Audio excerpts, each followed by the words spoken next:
If you talk all the time, you'll never hear what anybody else has to say.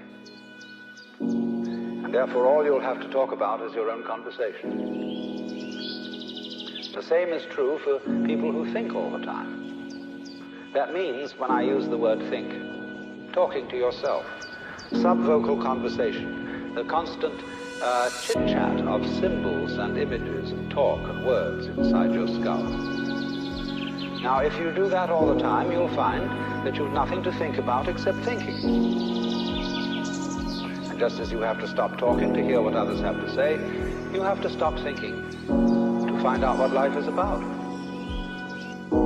And the moment you stop thinking, you become into immediate contact with the unspeakable world.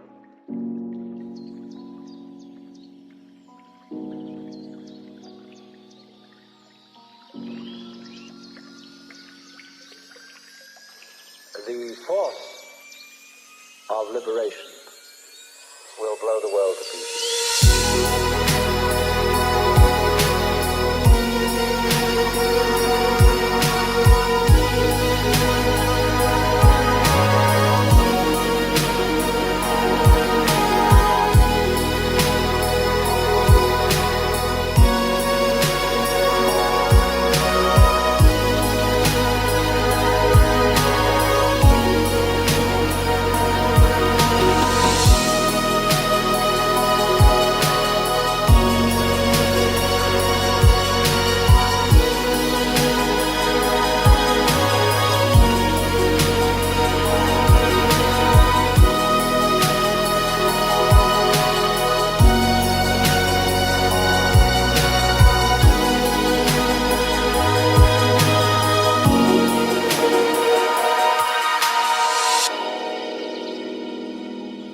Thanks for watching. If you like the content like this, please hit the sub button and ring the bell to see our next drone adventure.